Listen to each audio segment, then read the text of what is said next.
Greetings, friends and brethren. This is Dr. Bob Thiel for the Continuing Church of God. I want to talk about Pope Leo XIV and Antichrist prophecies. Some have wondered if certain biblical and Greco-Roman Catholic prophecies could possibly warn about the latest Pope, Pope Leo XIV. Now, the Bible warns about a certain religious leader who's going to rise in the 21st century. Bible prophecies warn that this leader is going to be at least partially responsible for deceiving the world through great signs, by pushing false worship, by also betraying the end-time Church of Rome, which results in the destruction of the seven-hilled city, according to the book of Revelation, and getting armies to gather together in Armageddon that are going to fight Jesus, as well as to persecute those in the true Church of God, as well as others. Now, interestingly, Roman Catholic private prophecies also warn about the time when an antipope will encourage false worship and also somehow be involved with the destruction of Rome, as well as to support persecution.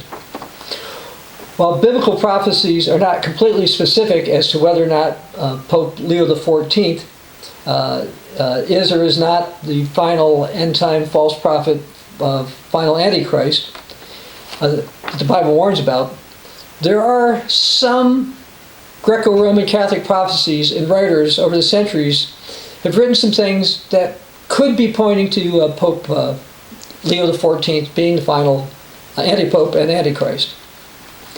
Now, I will say that in general, a lot of modern writers and theologians have discounted a lot of these private Greco-Roman Catholic prophecies. Some claim, for example, there was a Irish bishop by the name of Malachy. They claim that his prophecy, which is the most specific of them, which was claimed to be written in the 12th century, he said, it didn't really happen until the late 16th century, and therefore it was all a fraud, and this was not the case. However, the fact is that because the Malachi prophecies of the popes has been fairly accurate, and I'm going to talk more about that in a little bit, some believe they're not of completely human origin, and that it could be pointing to Pope Leo XIV as the last pope. But it's interesting, if you look at the Malachi prophecy list, it includes what you call antipopes. And I believe demonic influence was involved in the Malachi list. Furthermore, let me make a point. When I was in my last church organization, I asked the evangelists there, do they think it's possible that when Daniel was shown certain visions, or the Apostle John was given a revelation, if God allowed Satan and any of his demons to see any of this? If so, then Satan and his demons would know who the final beast is going to be, as well as the false prophet, because they're all discussed in that particular book, in Revelation. Now, one thing that's intriguing to me is after he became Pope Leo XIV, his brother Louis was interviewed by Chris Cuomo, and one of the things that Leo's brother said, by the way, Leo's original name was Robert Francis Prevost, and his brother is Louis Prevost, because popes take a new name when they become popes. He said that Cuomo asked him about his brother when he was younger. He said, he liked to play that he was going to be a priest. And people kept saying that he was going to be the Pope, and that his family teased him about being the Pope. Now, it's possible that if he is the last one, it's certainly possible that demons knew that and encouraged them to do this. So it was just interesting to me of that particular possible connection there. Now, because of his timing, it may be that Pope Leo XIV, despite any outward appearances suggesting otherwise, could be the false leader and the final pope, and the final one that Bishop Malachy's prophecies pointed to. Now, before we go any further, let me state that the title of Pope, or Pontifex Maximus, did not come from the Bible. Matter of fact, I'm going to quote from the New Jerusalem Bible, That's a Roman Catholic translation of the Bible. Matthew 23, verse 9, where Jesus said, quote, "Call no one on earth your father." Hence, we in the Continuing Church of God do not call the clergy father, nor do we acknowledge any man as our father or our pope.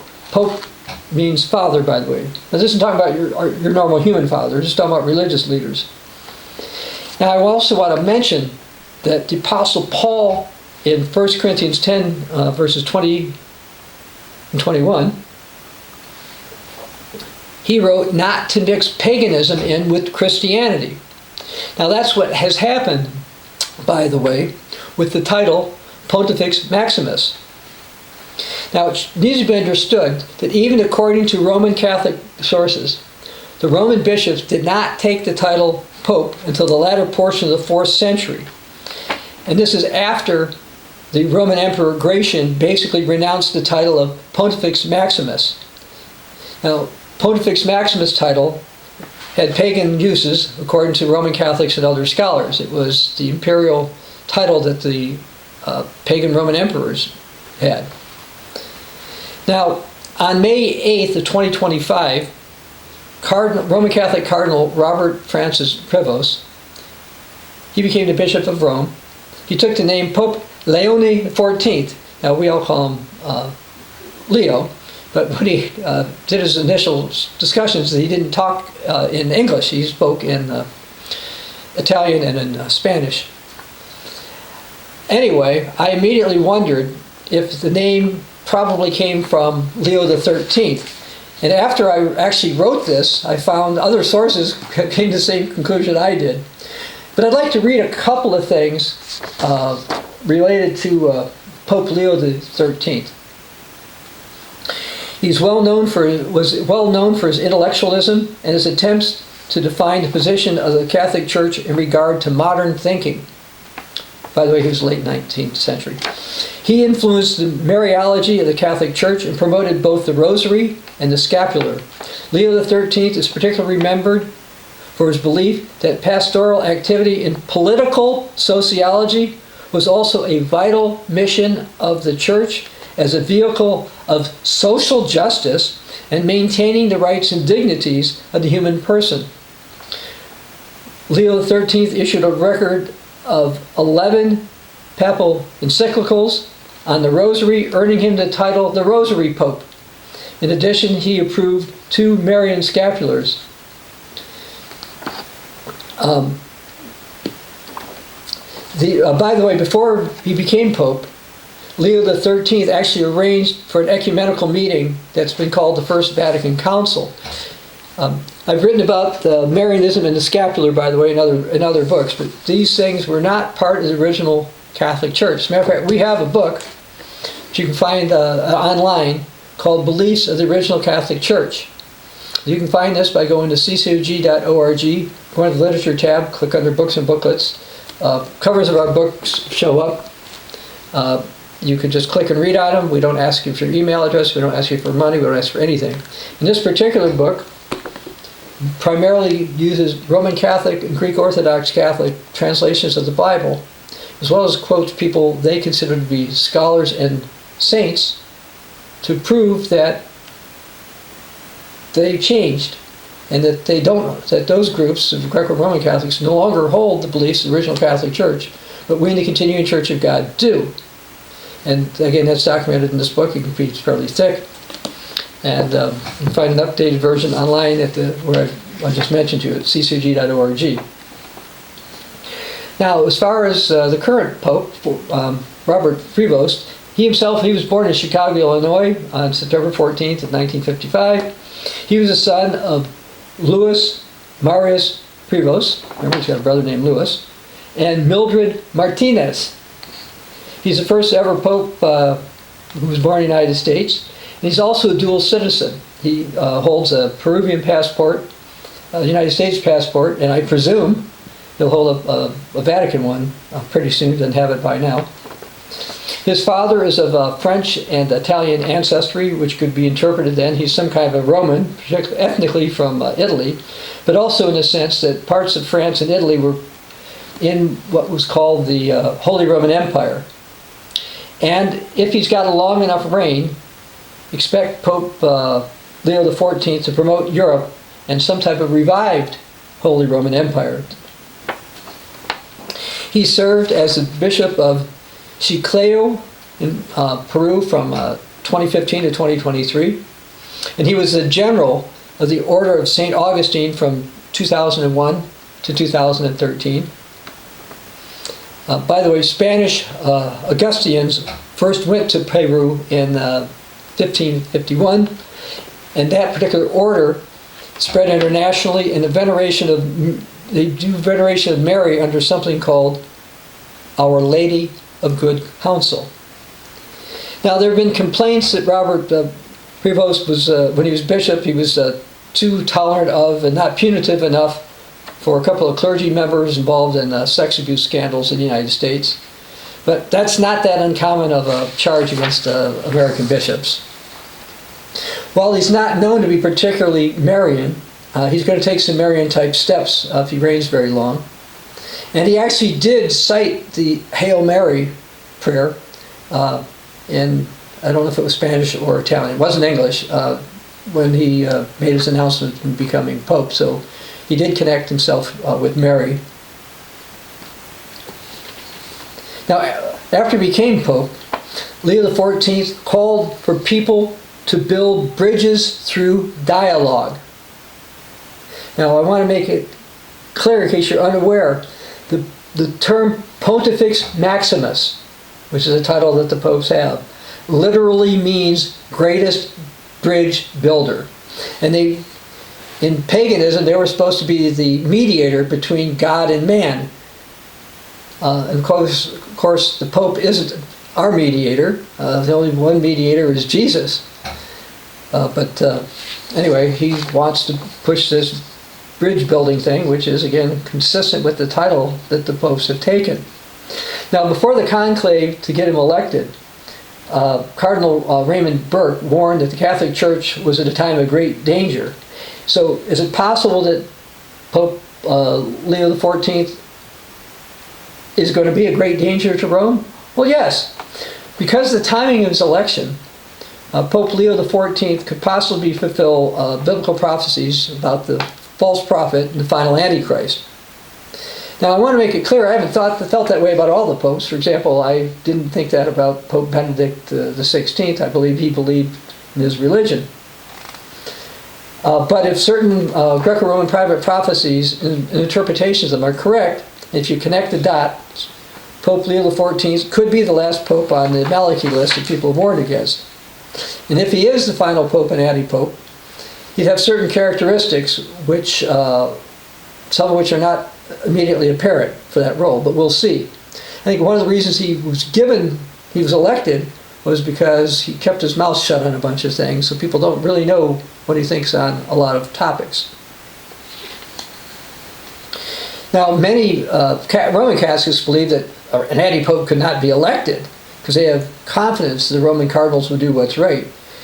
However, even some clergy members considered Pope Francis, by the way, to be an antipope.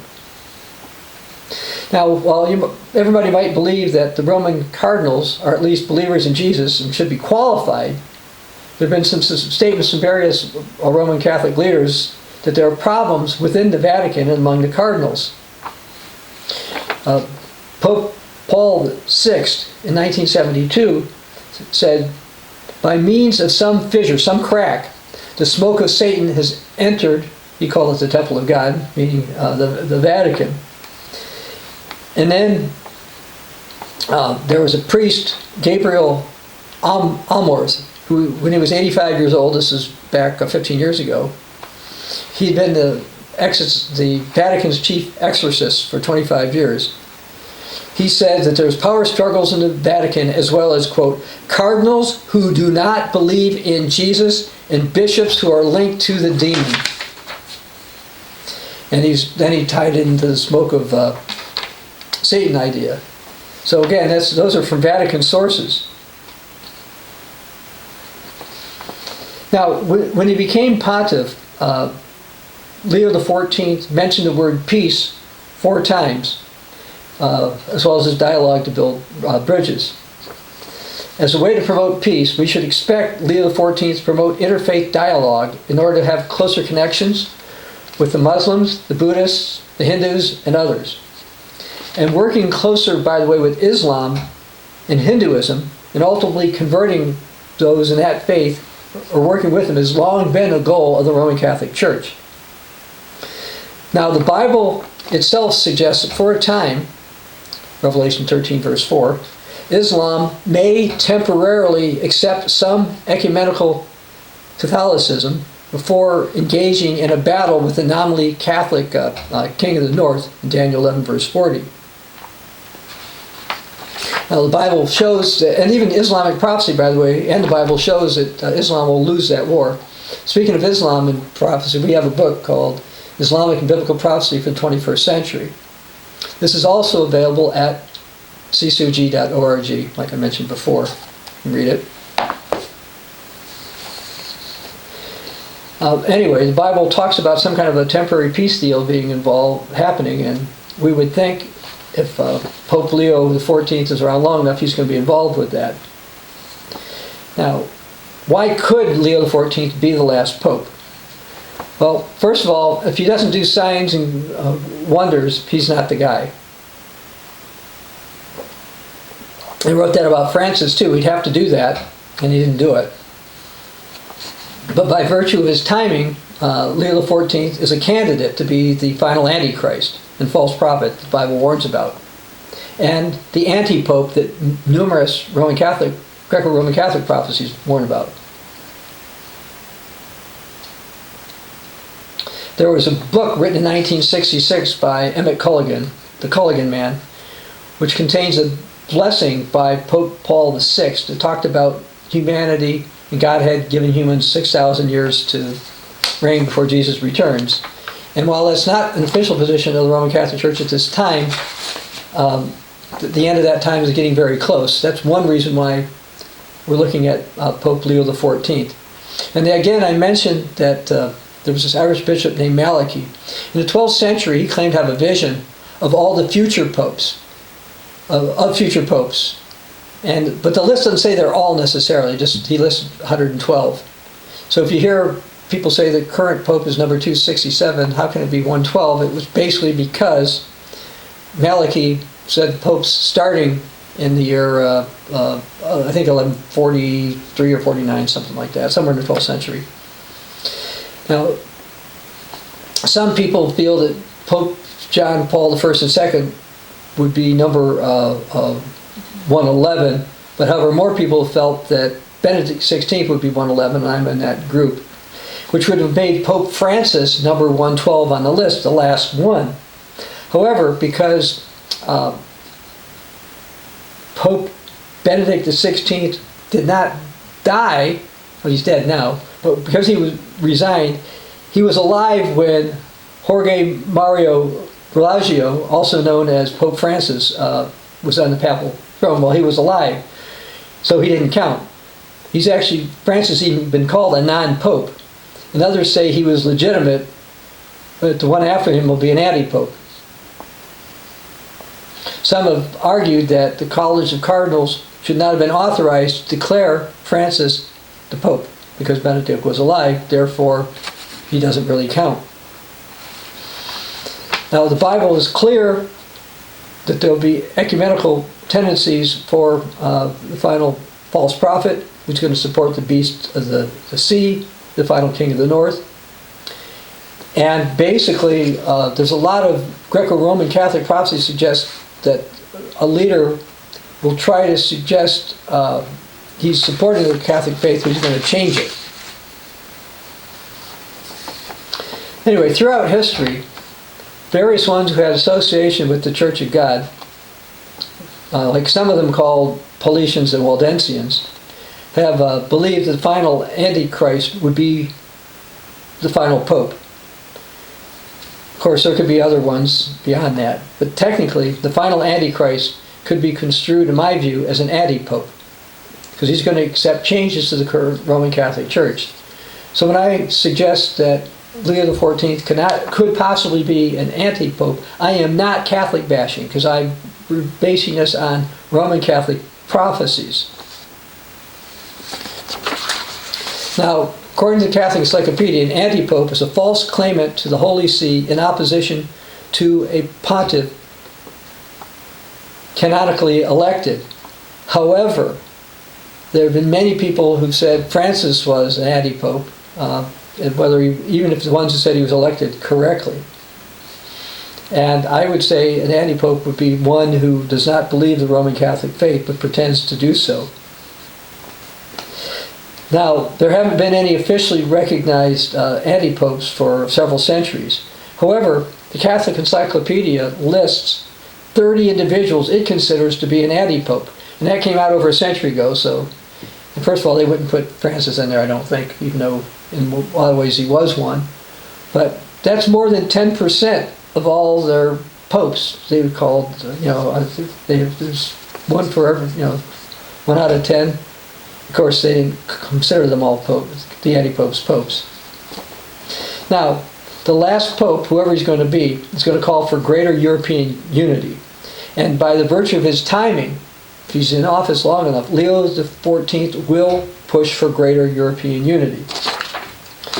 I mentioned that various Greco-Roman Catholic prophecies warn about an antipope coming. Yves Dupont, in his Catholic Prophecies book, wrote, quote, "An antipope shall be set up in Rome."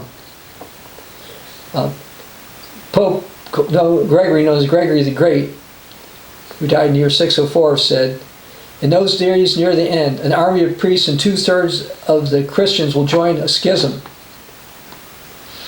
Going back to Dupont, he wrote, "Prophecies are quite explicit about the election of an antipope. Many prophecies predict an antipope and a schism." A Roman Catholic priest, Culleton, wrote, "A schism is going to break out. An antipope of German origins to be set up, and finally Rome itself will be destroyed." Here's one from somebody who died in 1863 named Frederick William Faber. Antichrist. Many believe in a demonical incarnation, but that will not be so. He'll be human, but he'll utterly possessed. His doctrine will be apparent contradiction of no religion, yet a new religion. Here's one from their blessed Joachim, who died in the year 1202. "Towards the end of the world, Antichrist will overthrow the Pope and usurp his see." The Antichrist will be the Pope. Merlin, in the 7th century, said there'll be a German antipope. And since we don't know that necessarily that Leo is Germanic, so maybe some of these wouldn't apply to him. So maybe he's not the last one. But the Bible doesn't say he has to be Germanic, although it hints he could be. There's St. Francis of Assisi, who died in 1226, said there'll be an uncanonically elected pope who's going to cause a great schism. The 19th century Roman Catholic priest Guiducci wrote, "The false prophet will not be a king or a general of an army, but a clever apostate, fallen from episcopal dignity," means he's some kind of a bishop.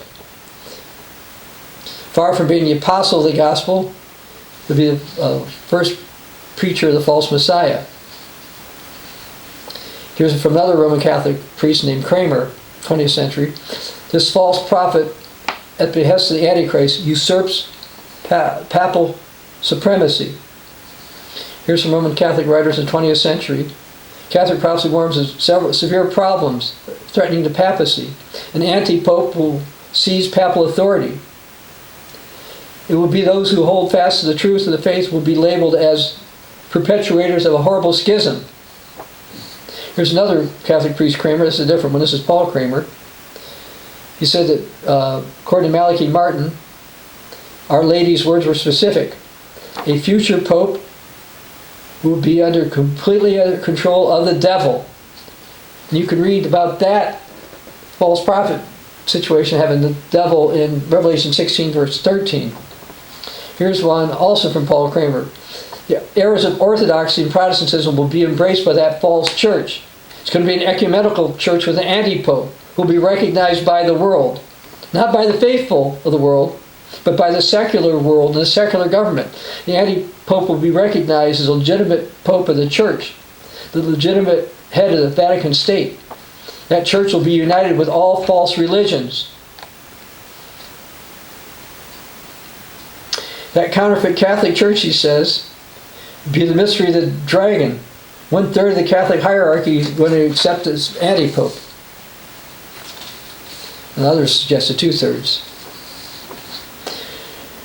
So anyway, even according to the Roman Catholic Pope Gregory, they warned that most Catholics would fall for this changed church. And by the way, the Bible itself warns that the European beast will be in league with an ecumenical Roman religion under the leadership of the false prophet, the final Antichrist. And it will eventually turn against the compromised church connected to Seven Hills. I'll get more on that later. Now, the first, if you want to call it ecumenical conference, was actually the Council of Nicea. Now, this was called by Emperor Constantine. This is the first big one. I mean, there were probably other kinds of ecumenical ones before, but this is from May 20th of 325 through August of 325. And one of his objectives was ecumenical unity. Now in 2025, there are meetings to mark the 1700th anniversary of this, which are expected to include ecumenical discussions. Now Pope Francis wanted to participate. So I expect his replacement, Pope Leo XIV, to somehow get involved. And actually, before the conclave to elect Leo XIV was called, Ecumenical Patriarch Bartholomew of Constantinople, he extended an invitation for the next pope to visit for the 1700th anniversary of Nicaea. Like Emperor Constantine, Pope Leo XIV would like ecumenical reconciliation for religious and political purposes. And a compromising ecumenical bishop or cardinal is expected to be the false prophet of Revelation. Could this be Pope Leo XIV? I mentioned about this Irish bishop. His name was Malachi Morgare. And they say he's been very accurate on his predictions. According to various Catholic writers, a list attributed to St. Malachi has given a fitting description of every pope since the 16th century when it was discovered. Well, when it was discovered in the 16th century, they said it was perfect from the 12th to the 16th century, so they thought it was a forgery. Anyway, it's another Roman Catholic writing. The vast majority of Malachi's predictions about successive popes is amazingly accurate. Here's another one. St. Malachi named all the popes from the year 1130 to the end of time. And there's supposed to be only 4 more to follow. But now we've had 5, if you include Francis. But if he's not considered legitimate, then it's okay. Now, even Protestants have fallen to believe this list was from God. The late Protestant prophetic writer Hal Lindsey, when he was discussing his list, said, "I think St. Malachi must have been a believer." Well, not in the true religion. Many, including myself included, do not believe the list is from God, demonically inspired. Even the old Worldwide Church of God wrote about it. It's like, we'll see if this is going to come to pass, because they, I think, also believed it was demonically inspired. And now, one person who looked at this, a priest by the name of Connor, said, when Malachi visited Pope Innocent II Rome in 1139, he was given a vision of all holy fathers of the future. A study of the entire prophecy shows that fulfillment is made possible only by including anti-popes, end quote. So they have to have them for it to work. Now, when Pope Paul VI was Pope, Peter Bander, who wrote a book that I bought on him, identified him with number 108. Okay, but he said there were future ones later. That book came out in the 60s. So I looked at what were the predictions for popes after 1968 or 9 or whatever. And one was, I won't read the Latin, just the English, on the half moon. And it turns out that number 109 correlates with Pope John Paul I. He became Pope near half moon. He died a month later, slightly after the half moon. So some say, oh, that's that prediction. The number 110 was of the labor of the sun, or the eclipse of the sun. Those are the translations. Well, Pope John Paul II was born in the day of a large partial solar eclipse. He was buried in the day of a solar eclipse. So calling it the eclipse of the sun, before this happened, seems to point to him. Then Pope number 111 on the Malachi list was for the glory of the olive. And the order of Benedict has been tradition that that would be one of their popes. Well, Bishop Ratzinger took the name Benedict. So that seems to fit for number 111. Now, Euronews reported that according to the Malachi prophecies, Judgment Day was upon us soon, and that it was going to take place in the year 2027. But, by the way, that is not what Malachi wrote. I read the prophecies. I can read Latin poorly, but I can to some degree. Nor is it biblically possible. We actually did a sermonette about that one. And anyway, while the end is near, it's not yet, and it's not going to be in 2027. Now, it was said by some medieval writers that Malachi didn't say these are all the popes, but so there could be popes between number 111 and 112. And the Catholic Encyclopedia and others have said this. Now, I'm going to read in English, as I don't want to try to do it in Latin, the last writing from Malachi and his list. So this refers to the last pope on the list. And it says, this is number 112 of the list. By the way, they're not numbered on the list, they're just these expressions.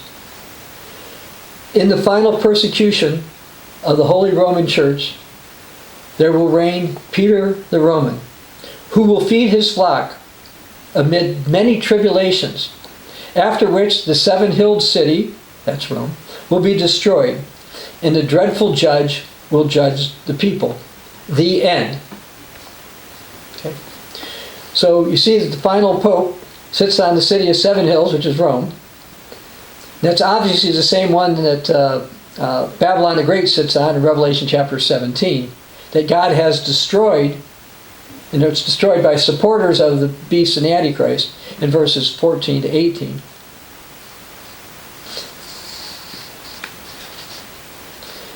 Now, back in 2012, this is before Francis became Pope, I wrote that the next Pope does not have to choose the name Peter II or anything similar in order to be the last Pope.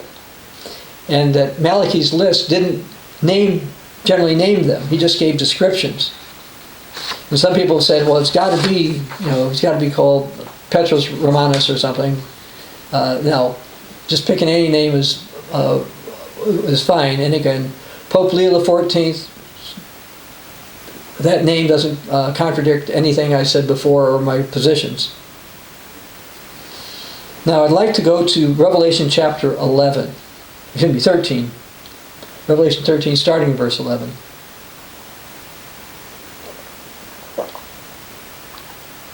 I've gone over a fair amount of things from, mostly from Greco-Roman Catholic prophecies in history.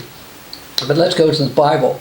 Now, I'm going to read this from the New Jerusalem Bible translation because I want Roman Catholics to realize this is what their translations also say.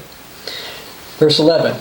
Then I saw a second beast emerge from the ground. It had two horns like a lamb, and it made noise like a dragon. Now, two horns. Horns represent, usually in Scripture, often represent being a king or a ruler. And a pope, in a sense, has two horns. A pope is the head of the Roman Catholic Church, so in that way he's a religious leader. He is also the prime executive of what they call the Holy See or Vatican City. So we see that he has two horns like a lamb, but made noise like a dragon. Now, in other translations, it says he looks like a lamb. And one of the reasons that Pope Leo XIV is of interest is he doesn't look dangerous to people. he talks about wanting to help people. He's talked about, for example, in the past, helping immigrants, trying to change the social order.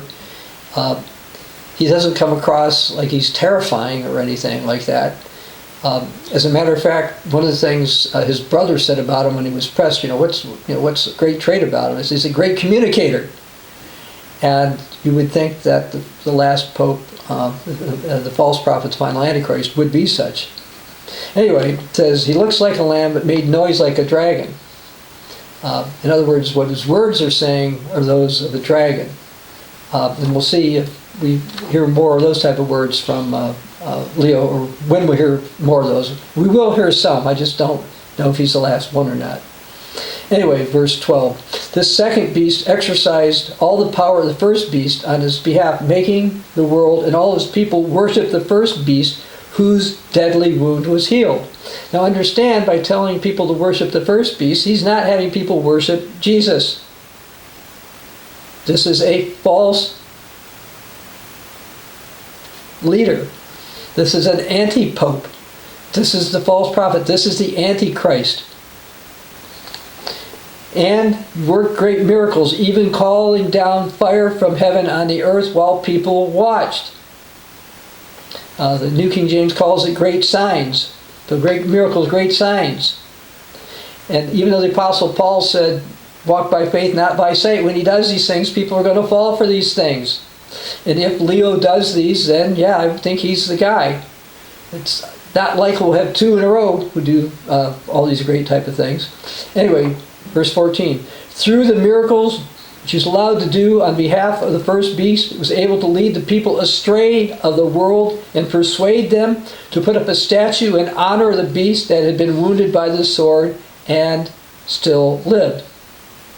The reality is, many will see this leader as a lamb like Jesus, but obviously he's not going to be, or you direct worship toward Jesus and the original faith. He would contend earnestly for the faith once for all delivered to the saints, which Christians are admonished to do in the book of Jude, verse 3. Now, I'm going to go over some other things from the Bible. This will be Revelation chapter 17. I'm going to pick this up starting in verse 1. I'm going to read this from the Douay-Rheims. And some of these things in here look like they're consistent with the Malachi prophecy for the last pope. Anyway, it's verse 1. There's 7 angels, 7 vials. We're going to show you the condemnation of the great harlot that sits on many waters, with whom the kings of the earth have committed fornication. And they who inhabit the earth have been made drunk by the wine of her prostitution. It took me in the spirit into the desert. I saw a woman sitting on a scarlet-colored beast, full of the names of blasphemy, having 7 heads and 10 horns. The woman was clothed round with purple and scarlet, gilt with gold, precious stones, and pearls, having a golden cup in her hand, full of abomination and filthiness of her fornication. And on her forehead was a name written, a mystery, Babylon the Great, the mother of fornications and abominations of the earth. And I saw the woman drunk with the blood of the saints and with the blood of the martyrs of Jesus. And I wondered, when I'd seen her, with great admiration. And the angel said to me, why do you wonder? I will tell you the mystery of the woman, the beast which carries her, which has 7 heads and 10 horns. The beast which you saw was, and is not. It's going to come out of the bottomless pit and go into destruction.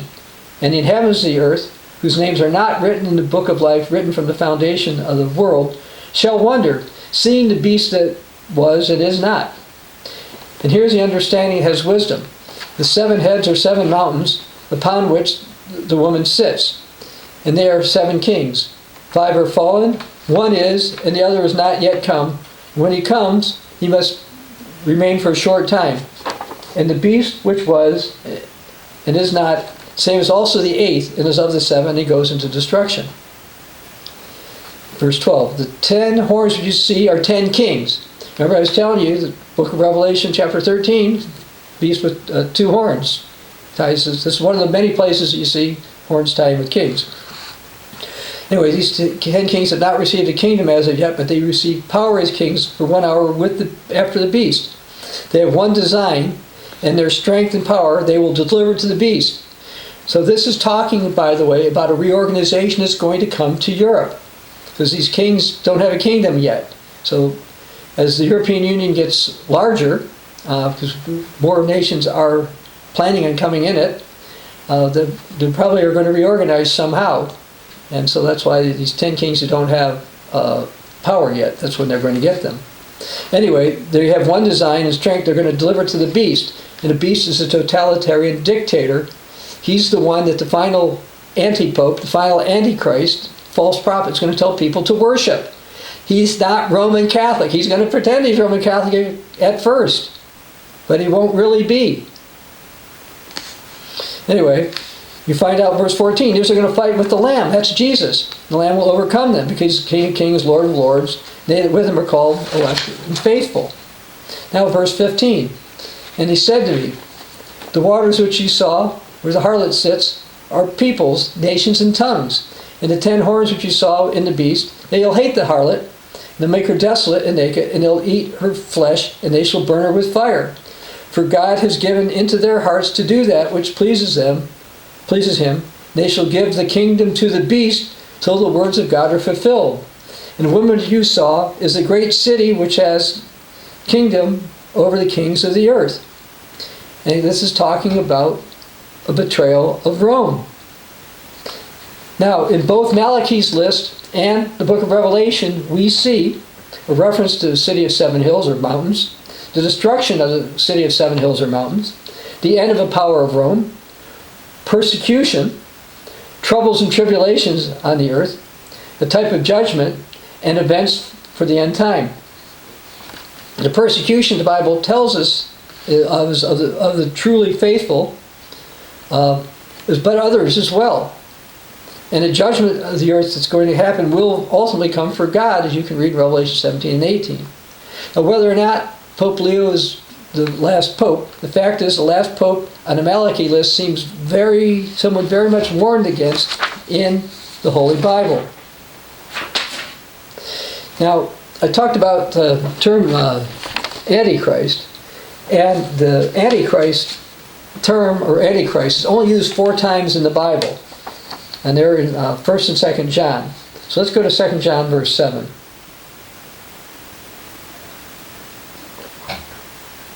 We read, New King James, many deceivers have gone out into the world who do not confess Jesus is coming in the flesh. This is a deceiver and Antichrist. Was John trying to say that being Antichrist is not acknowledging there was a person called Jesus? I don't believe that's the case. Even most atheists will acknowledge there was a person referred to as Jesus who lived in the flesh. And I think the last pope, whether or not he's Leo XIV, will acknowledge Jesus. The spirit of Antichrist seems to have something to do with not actually believing that a member of the Godhead actually emptied himself as a divinity to become human, which is what happened according to the book of Philippians chapter 2 verses 6 or 7. As well as not truly humbling themselves to accept Christ, live his life in our flesh. But another view may be denying that Jesus will return to the earth and remove the final pope. And that's what's going to happen according to the Bible. Now, let's go to 1 John chapter 4.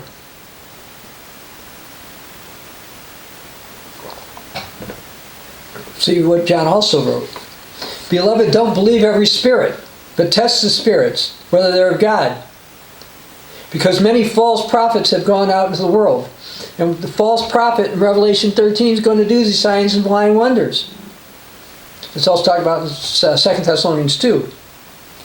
For this, you know the Spirit of God. Every spirit that confesses Jesus has come in the flesh is of God. Every spirit that does not confess Jesus Christ has come in the flesh is not of God. And this is the spirit of Antichrist, which you have heard was coming and is now already in the world. Again, same thing I'm saying about the spirit of Antichrist as far as Jesus. But notice that this ties in false prophets with the spirit of Antichrist. And that's consistent with other passages. Now let's go to 1 John chapter 2. Starting verse 18. Little children, it's the last hour. As you've heard, the Antichrist is coming. Even now there are many Antichrists who have come, by which we know it's the last hour. They went out from us, but they were not of us. For if they had been of us, they would have continued with us. But They went out that they might be made manifest, that they were none of us. You'll be able to tell, by the way, if you really want to know who remained faithful to the original faith. This book will help you is documented. It will help you with that if you really want to know the truth. And then John continues with, but you have an anointing from the Holy One, and you know all things. I'm not written to you because you don't know the truth, because you know it. There's no lie in the truth. Who is a liar but he who denies that Jesus is the Christ? He is the Antichrist who denies the Father and the Son. Again, the Antichrist will deny that Jesus is truly Lord, the Christ, the Anointed One. Oh, he might mouth it. But anyway, all those scriptures by the mentioned Antichrist all point to some type of a religious leader. And that will be probably a pope.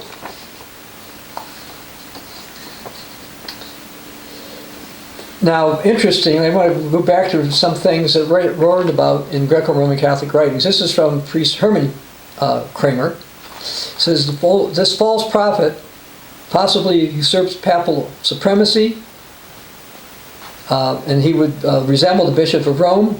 He would be the Pontifex Maximus, a title of pagan emperors, by the way. That's what priest Kramer said. It is a title of pagan emperors. Everybody knows that. Well, all the scholars know it. But that's the title that Leo's just picked up. Anyway, having spiritual and temporal authority. See? Two authorities, two horns. Assuming authority without having it makes him the false prophet. The one I was talking about before. Though he poses as a lamb, his doctrines betray him. His principles and dogmas to be accepted, it will comprise emperor worship, persecution of true believers. And that's what happens in Revelation 13. It says the false prophet, final Antichrist, will tell people to worship the beast, who is the emperor, the beast of a reorganized Europe. Here's from another priest named Moss. Nearly all commentators find Antichrist mentioned in the Apocalypse. Many scholars identify Antichrist with the beast that has two horns like a lamb and spoke like a dragon. The abbot really believes the Antichrist will overthrow the Pope. Here's some Greek Orthodox writer, Helen Otto. The antipope, the episcopal of the beast, alias the false prophet.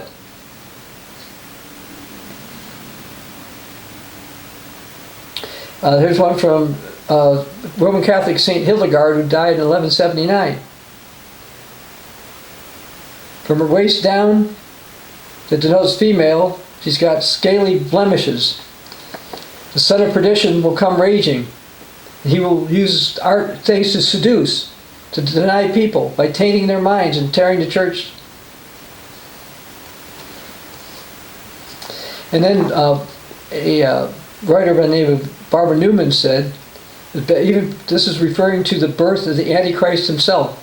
Certain other early works show a sourness of tone in respect to the institutional church. So these comments are basically from Greco-Roman Catholic supporters that, look, what I've been saying to you is what how they interpret certain parts of Scripture too. And the Reims New Testament commentators wrote, Antichrist, if he were in of the church, will be an apostate, a renegade out of the church. And he's going to sit into the, says the temple of God. If any pope ever did this, call him the Antichrist. Now I mentioned before about signs and lying wonders. And these we're going to see. If we go to 2 Thessalonians chapter 2, starting verse 8.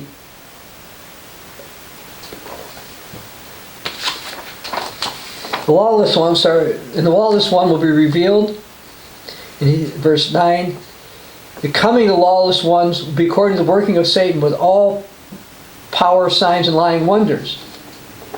And the antipope will be pushing for people to accept this leader, and he will do signs and lying wonders. And the Bible says God's going to allow people to believe the lie because they did not believe the truth but had pleasure in unrighteousness. Revelation 13, verse 13, I read this from a different translation, but it says regarding the Antichrist, the antipope, verse 13, New King James, he performs great signs. Okay? And if Pope Leo XIV doesn't do those great signs or call fire down from heaven, then he's not the final Antichrist, and he wouldn't be the last Pontifex Maximus. But if he does those signs, that would point to him being it. Now the last Pope is going to deceive the world. He won't just be the main Catholic leader for the Roman Catholics and those in full communion with Rome.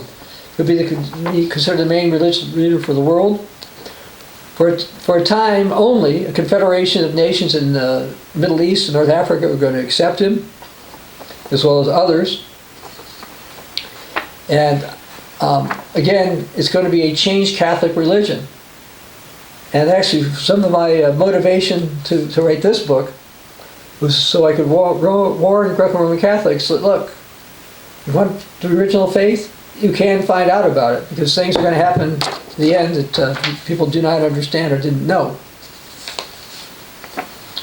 The Bible is clear that the last Pope, the false prophet, the two-horned beast, which I believe is the last Pope, is going to persecute the faithful and have them killed. Now, growing up in the Roman Catholic household, one of the common jokes was, is the Pope Catholic? And that's supposed to initiate a yes answer. But the final Pope will not be. And he'll be some type of an antipope. And something else I want to say here. The final Pope is going to betray the city of Seven Hills. And I believe when that betrayal of the Church of Rome happens in Revelation 17, I think it's verses 16 to 18, that they will probably be in league with the Freemasons. The Freemasons are a group with an anti-Catholic grudge. Actually, before the conclave, their leader, Giuliano Di Bernardo, tried to influence the electing conclave and said they had to put a particular person there for the church to have any hope. Maybe he did that to get somebody else in, like Leo. There's been unconfirmed reports that perhaps he had some kind of ties to the Freemasons in Peru, but I can't validate that. Supposedly he may have had some ties to other less reputable organizations. Let's just put it that way. As far as the Freemasons themselves, they want ecumenical and interfaith unity, and despite them being considered an enemy of the Church of Rome, the Vatican basically wants the same things, a lot of the same things that the Freemasons want. Now, there are some Roman Catholic warnings about the type of unification that some are looking forward to. Michael Seaman said that Mary talked about the annihilation of nations. He said that the European Union is intent on destroying nation states, suppressing national identities and borders, so that we can live happily in an always progressing supranational community of the EU faithful.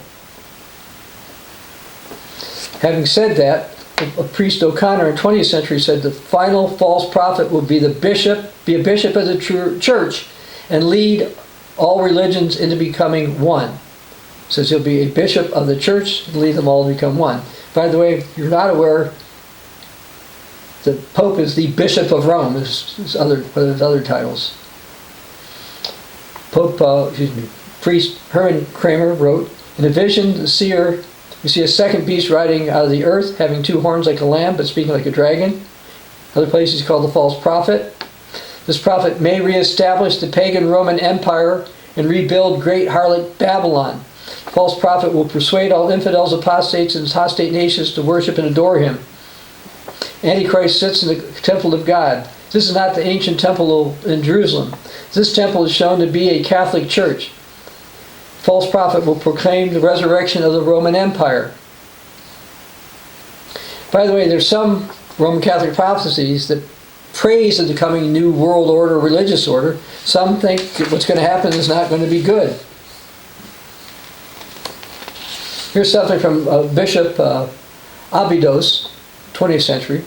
The army of Antichrist is made of the worldly powers, mainly the Roman Empire, symbolized by the two beasts and harlot woman. So there's three involved here. The final confrontation with evil is presented in chapters 19 and 20 of Revelation. The war is waged by the beast and the false prophet. Both of these are organs of Satan representing the political and religious authority of Rome.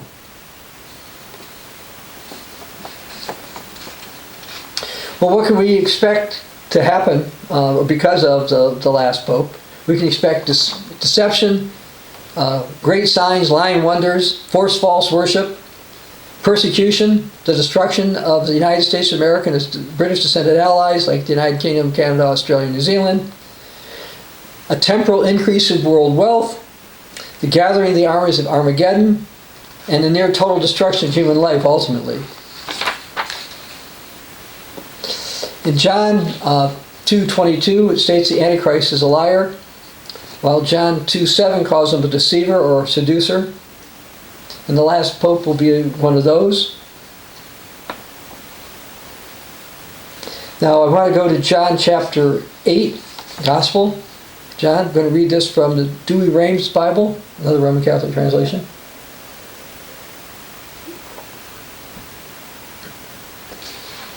Jesus,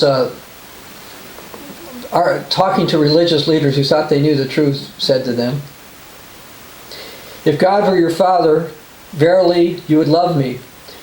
From God I proceed and came. I came not of myself, but he sent me. Why do you not know my speech? Because you can't hear my word. You are your father, the devil, and the desires of your father you will do. He was a man-killer from the beginning and stood not in the verity of the truth, because verity or truth is not in him. When he speaks a lie, he speaks his own, because he's a liar and the father thereof. Because I say the verity, you believe me not. Which of you shall argue with me? I shall say the verity, the truth. Why do you not believe me? He that is of God hears the words of God. Those whose father is the devil believe traditions of their own opinions over the word of God.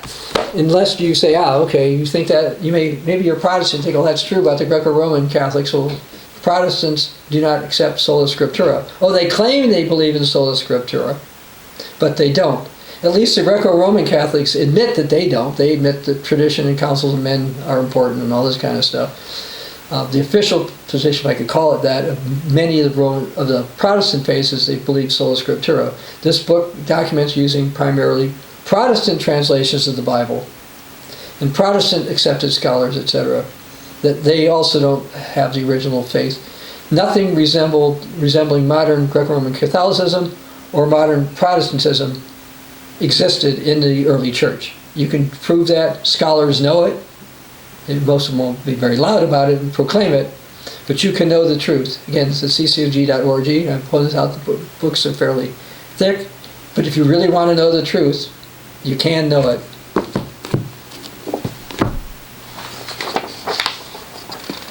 Anyway, the Bible refers to a particular individual as the false prophet in Revelation 16:13, Revelation 19:20, and 20:10. That leader's going to make false prophecies. The Bible doesn't say what they are, but that he's going to deceive many. And it doesn't mean, by the way, some cannot come to pass. The Bible actually warns in Deuteronomy 13 that if a prophet rises up and he makes a prophecy and it comes to pass, but he doesn't tell you to live the way God says to live, he's a false prophet. I mentioned before the Apostle Paul wrote that we're in 2 Corinthians 5:7, we're supposed to walk by faith, not by sight. Yet it also warns that those who don't have love of the truth are going to fall for these signs and lying wonders. And see, I don't think I need to read these again, but you can read this both in Roman Catholic translations as well as Protestant translations of the Bible. By the way, various Roman Catholic prophecies show that a pope is going to arise who does miracles and what they call prodigies, which are another type of miracles. Since this has not happened, particularly in modern times, this looks to be a reference for them prophesying that for the final pope. And we know the final Antichrist is going to perform great signs and wonders. And it's going to result in most people believing a lie. And as I mentioned before, the false pope is going to, final pope is going to promote false worship.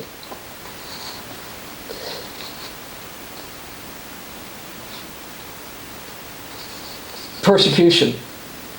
I wanted to read a couple of things about, one or two things about persecution. Revelation 13, starting verse 15.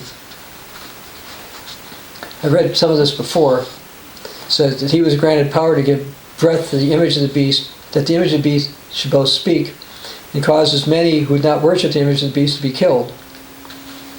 Okay, so that's persecution. He's also going to use economic pressure. You can't buy and sell without having the mark 666.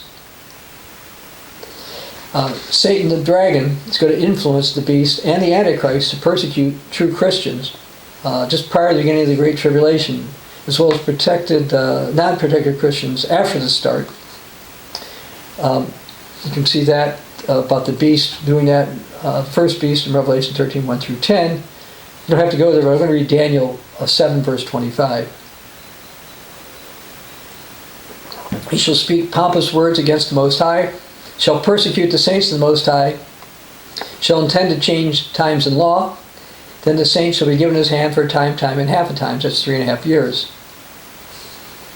You don't have to go there, but Zechariah 2:7 says, "Up, Zion, escape, you who dwell in the daughter of Babylon." End-time Babylon is an ancient Babylon in Mesopotamia. This is talking about in Europe. As far as persecution goes, let's go to Revelation chapter 12, starting in verse 13.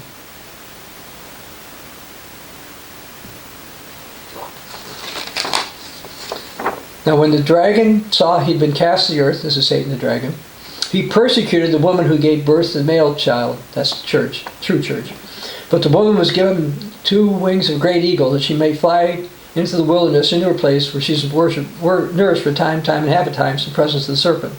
Now this is certainly not talking about Mary. This is talking about the church, the faithful church, most faithful church.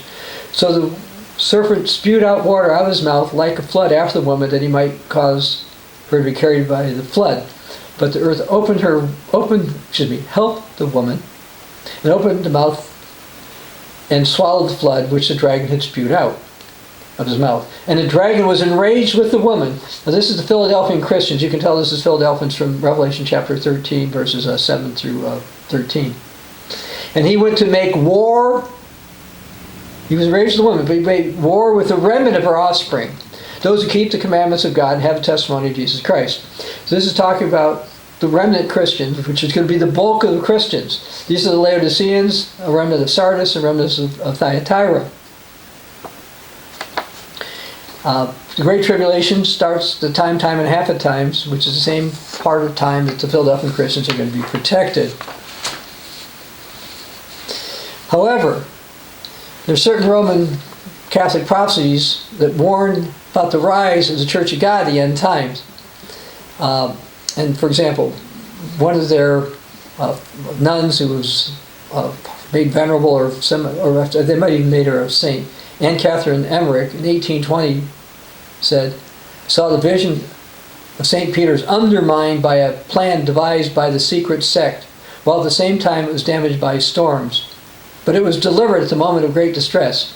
So she's saying some secret sect is going to rise up and cause problems to the Church of Rome, but Rome's going to win. Here's one from somebody who died in the 1700s, Jane Leroyer. When the time of the reign of the Antichrist is near, a false religion will appear, which will be opposed to the unity of God and His Church. This will cause the greatest schism the world has ever known. The nearer the time of the end, the more darkness of Satan will spread on the earth. Then, in the 1800s, early 1800s, a nursing nun of Belize wrote or said, "All these things will come to pass once the wicked have succeeded in circulating large amounts of bad books." So you see a call for censorship here, but that they're worried about bad books. I mean, books that tell the truth. And then, by the way, it's not that a false religion is going to arise. And by the way, regarding the true unity of God, the true Church of God teaches what the early Catholic Church taught on that. And you can read that in this book. And we also have another book, Mysteries of God, that talks about that. Now, regarding books, I expect Pope Leo XIV to call for censorship. And this would be expected to include internet censorship, eventually concerning books and other information he considers to be bad. Now, I want to read something from another Roman Catholic prophecy in terms of persecution. This is from Elizabeth Canori Mora, who died in 1825. God will employ the powers of Hades for the extermination of those impious and heretical persons who desire to overthrow the church and destroy it at its very foundation.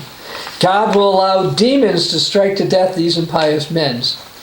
So we see that, according to Roman Catholics, demons are prophesied to kill heretical persons. Now, what are heretical persons? According to Roman Catholic teachings, one would have to be part of a Roman Catholic family. To be an official heretic from the Roman Catholic Church, you had to be baptized Roman Catholic, or your parents had to be. In my case, I was baptized Roman Catholic. And I've often wondered if two of the ones the demons want to kill may be God's two witnesses, because they're prophesied to be killed in Revelation chapter 11, verse 12, by the beast that comes out from the bottomless pit. And Roman Catholic interpretations of Revelation 11 claim that the beast is the great Antichrist. The great Antichrist is the false prophet of Revelation 16:13, and that would be the last pope. Furthermore, that man, along with the beast of the sea, will have demonic spirits, according to Revelation 16:14, New Jerusalem Bible translation, which is going to allow them to do certain miracles, perhaps even killing the two witnesses that they want done, because they're going to get killed. God's going to allow those to be killed. We shouldn't consider that Elizabeth Canori Mora's prophecy is from God. Now, I want to go to Revelation chapter 7.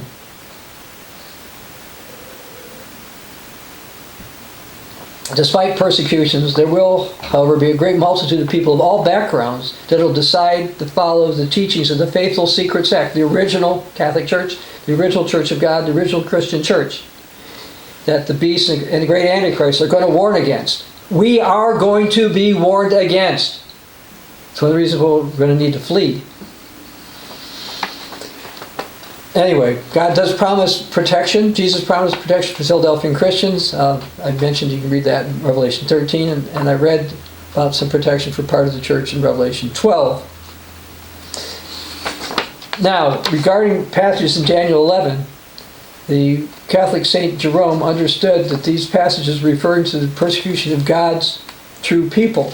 He wrote, "These events were typically prefigured under Antiochus Epiphanes, so that the abominable king who persecuted God's people foreshadows the Antichrist, who is to persecute the people of God." One of the reasons I mention this, that Jerome is considered a doctor and great saint of the Roman Catholics. He's talking about Daniel chapter 11. A lot of modern Roman Catholic priests and scholars say, oh, Daniel 11 was fulfilled by Antiochus Epiphanes. But no, Jerome said, no, it's still for the future. And he's right about that.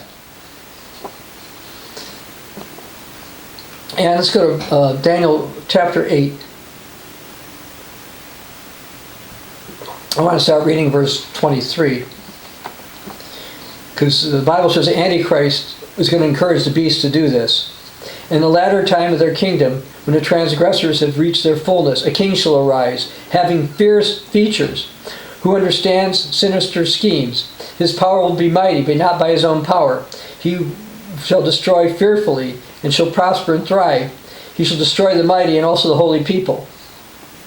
Now, along with the final Antichrist, the beast gets power from Satan. He's going to do various signs and wonders.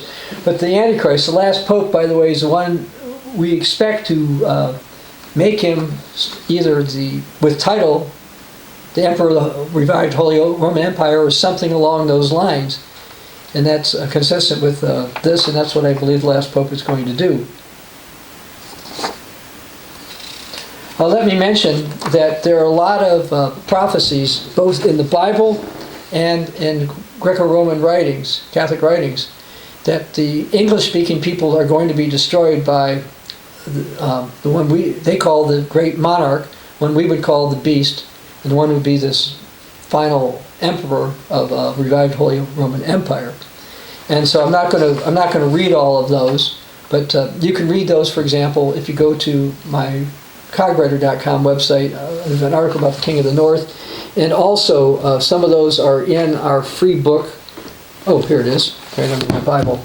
Lost Tribes and Other Prophecies, and Prophecies are also available at ccog.org. But yes, there's numerous Greco-Roman Catholic prophecies about the destruction of the English-speaking peoples. Now, some of you might think that couldn't happen, but Daniel chapter 11, starting in verse 39, this beast power, not the Antichrist, not the false prophet, but the beast, the emperor guy, he's called the King of the North. He will act against the strongest fortresses of foreign God, which he shall acknowledge and advance his glory. He's changing the religion. He's going to call himself Catholic, but he won't be. He's going to cause them to rule over many and divide their land for gain. Well, in the 21st century, the strongest fortresses belong to the United States, and to a lesser degree its Anglo-Saxon Celtic allies. Tribulation will be the time of Jacob's trouble, Jeremiah 30, verse 7, and to see the identity of end-time Jacob and who places he put his name on, according to your Bible, the book of Genesis. We go in more detail of that in here. Anyway, according to Greco-Roman Catholic prophecy, an Antichrist will rise. There's a Pope who's going to hold an ecumenical council, or at least he'll be part of it, that satisfies heretics and results in a more ecumenical religion being accepted. The vast majority of Greco-Roman Catholics will accept the antipope. These are again from Roman Catholic prophecies. A pope that performs miracles will arise. People around the world will accept the faith that this miracle-performing pope does. A pope that supports the great monarch prince of the north will arise. The great monarch that the pope supports will eliminate the Anglo-descended nations. The great monarch prince of the north that the pope supports will eliminate an Islamic confederation. A pope will reign with the great monarch for around 4 years.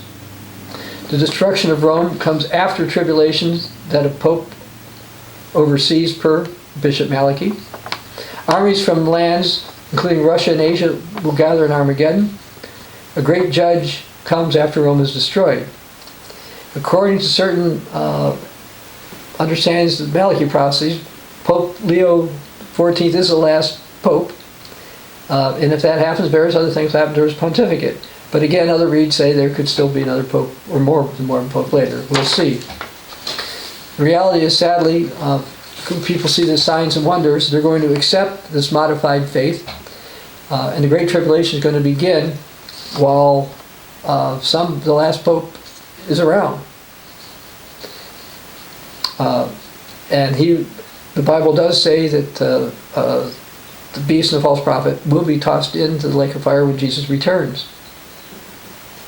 Anyway, if the Malachi list isn't complete, we'll need to see or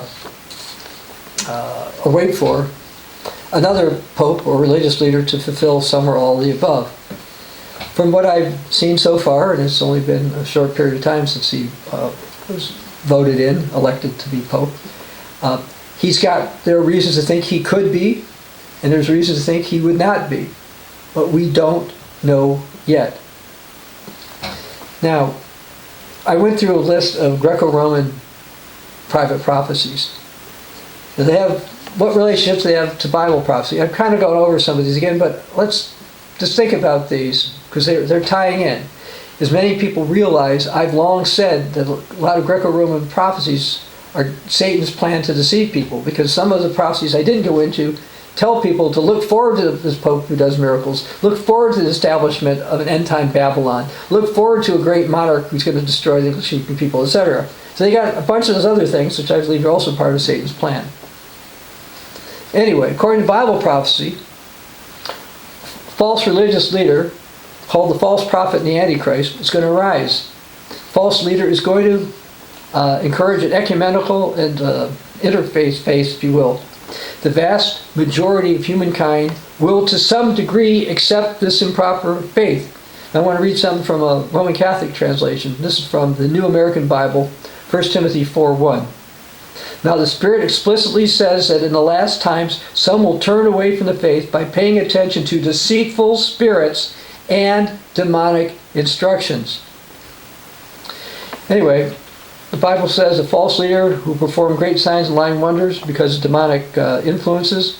Nearly all humankind are going to be deceived by signs and lying wonders. The final Antichrist is going to promote the final beast, the king of the north, that the Bible warns against. The beast, king of the north, that the Antichrist supports, will destroy the Anglo-descended nations. He's also going to destroy an Arabic North African confederation. The Great Tribulation, the day of the Lord, lasts 3.5 years. A few years after the start of the Great Tribulation, Rome was going to be destroyed. Jesus is going to come after Rome is destroyed. While the Bible does not clearly teach that Pope Leo XIV is that religious leader, the timing of the election of Pope Leo XIV is consistent with that for the end of the age and the rise of the final Antichrist. And while that rise will not be for a few years from now, it's possible the Antichrist leader is in place. We'll see. We're living in the last days, and the last pope will take steps that lead to the destruction of the world as we know it. But the good news is that Jesus will return and establish the kingdom of God, and ultimately to be a time there's no more pain, no more sorrow, no more suffering.